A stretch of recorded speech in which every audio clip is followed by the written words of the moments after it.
আসসালামু আলাইকুম ইয়া রাহমাতুল্লাহ। প্রিয় দিনী ভাই ও বোনেরা, আপনারা কেমন আছেন? আপনাদের দোয়ায় আমিও ভালো আছি। আপনাদের জন্য এমন একটি ভিডিও নিয়ে আমি উপস্থিত হয়েছি, তাই অনুরোধ রইল ভিডিওটি না টেনে পুরো ভিডিওটি মন দিয়ে দেখুন।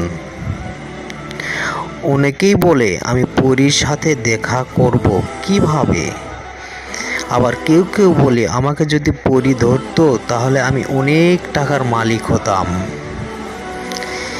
সেই ভাই ও বোনদের জন্য আজকের এই ভিডিও মনোযোগ সহকারে দেখুন।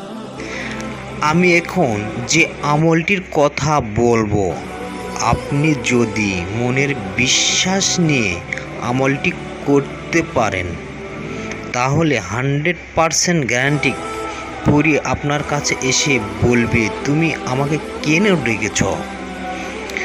আমলটি করার আগে কিছু নিয়ম আছে, সেই নিয়মগুলো মানতে হবে।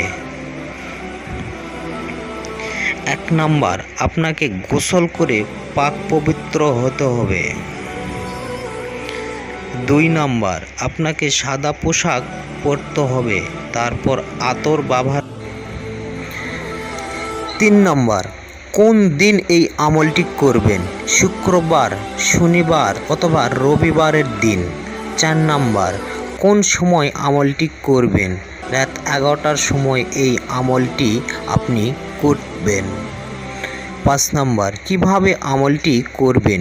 কোনো এক নির্জন জায়গায় আমলটি করবেন অথবা বন্ধ ঘরের ভিতর আমলটি করতে পারেন, মানুষের আওয়াজ যেন আপনার কানে না আসে।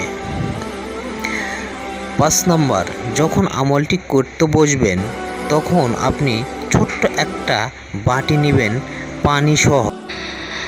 তারপর পরিপূর্ণ বিশ্বাস নিয়ে ওই বাটিতে ডান হাত কবজি পর্যন্ত ডুবিয়ে রেখে চোখ বন্ধ করে আপনি বলবেন যে কথাটি হলো আল্লাহু নামটি 21 বার পড়বেন। 21 বার পড়ার পর আপনার চোখটি খুলবেন বিসমিল্লাহ বলে। তারপর দেখবেন পরী আপনার পাঁজরে বসে আছে। পরবর্তী ভিডিওতে বলে দিব পরীর সাথে কিভাবে কথা বলবেন এবং কি নিয়মে চলবেন। ভিডিওতে একটা লাইক দিবেন এবং পরবর্তী ভিডিওর জন্য অপেক্ষা করুন। ধন্যবাদ সবাইকে।